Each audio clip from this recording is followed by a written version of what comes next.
Welcome everyone to Half History Will Travel. I am your host, the Wilder Historian, and when I released the video highlighting my trip to the West this summer, people commented they wanted to know why the Battle of the Little Bighorn was so influential to my life, and for me choosing history as a career path. So I decided I would share my journey into the historical field. I hope you enjoy. The first time that I can remember that I was interested in history, or at least piqued my interest, I was about 6 or 7 years old. Every week or so, me and my parents would visit my mama and papa on my father's side. As I sat on the floor playing with my World War II Army men, because I was playing with that particular toy, the adults began discussing that my papa had been in World War II. It clicked in my head for the first time that my family was part of history, and from then on, every time I played with my Army men, one was always my papa, and he saved the day every time by defeating the evil Nazis.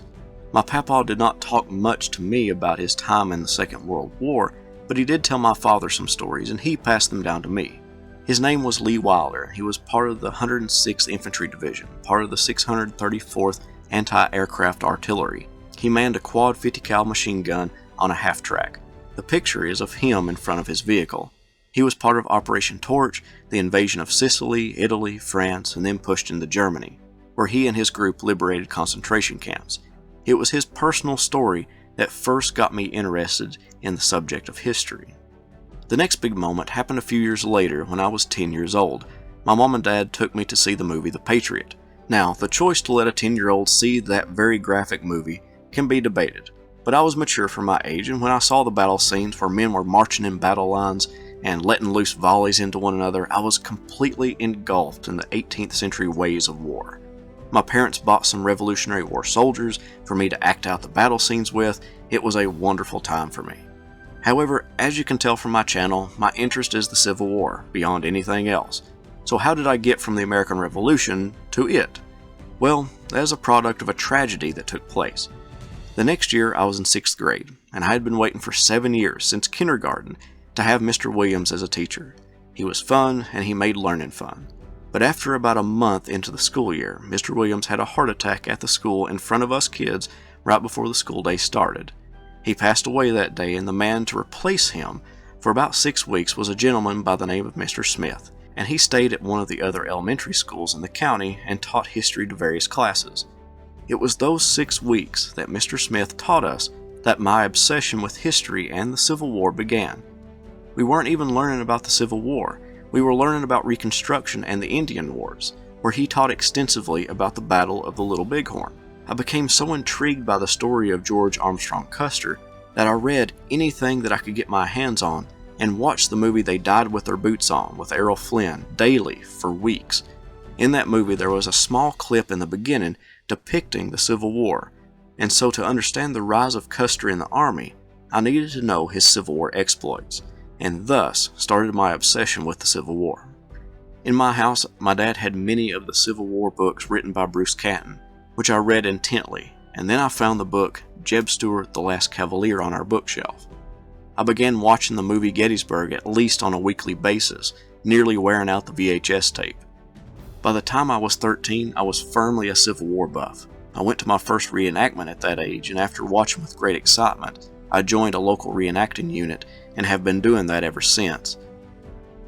It was at age 13 that I decided that I wanted to teach history. When I graduated high school, I had doubts about whether I could make a good living studying history, so I entered my first semester of college at the community college level with the idea that I would do something with computers and technology because IT specialists are always needed. That lasted a few days until I took my first history class in college and realized that that's exactly what I wanted to do: study history and teach it at the college level.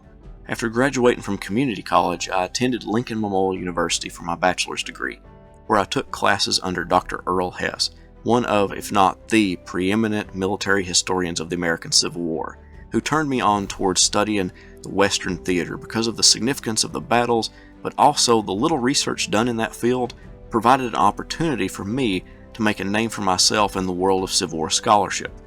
After graduating with my bachelor's degree, I went to East Tennessee State University, where I studied under Dr. Steve Nash, a historian on the American Civil War with a focus in Appalachian and environmental history. It was at ETSU that I similarly made my focus on the Civil War in Appalachia and environmental history. Shortly before I graduated my master's there, I began applying for graduate school to get my doctorate. I applied to the University of Kentucky because, as many of you know from the ball cap I normally wear, the Wildcats are my team. I also applied to Auburn and the University of Alabama. However, I was turned down by all those institutions. In a meeting with Dr. Andrew Slapp, he mentioned that a lot of ETSU students had success and loved Mississippi State University, and in his words, they had a pipeline to state with graduate students. So I applied there and got in. I started there in the fall of 2014 and began studying under Civil War historian Dr. Andrew Lang. At Mississippi State, they had a strong focus on environmental history, so that was right down my alley. And I got to study with Dr. Mark Hersey and Dr. James Geeson. State was a wonderful experience, even though doctoral programs are brutal. I will do a video on graduate school for history students to give them a heads up of what to expect, because I know I was overwhelmed initially. I hope to walk across the stage at Mississippi State by May of 2022 with my PhD, but I will be defending my dissertation sometime between now and then. That is how I began my love affair with history. I have dedicated my life to its study and the dissemination of its content to the world. I hope this answered some of the questions you may have had about the man behind the voice on the channel. I also want to thank all of you for watching and supporting the channel. I have a blast doing these videos, and I'm ecstatic to read all of the comments. I know that I'm not able to respond to all of them, but know that I read them and appreciate all of them. Thank you all so much, and have a great day. Historian, historian, where do you roam? Historian, historian, far, far from home. Have history will travel reads the card of a man, a professor with knowledge in the heartland. To educate the world is his mission. A professor of fortune is a man called historian. Historian.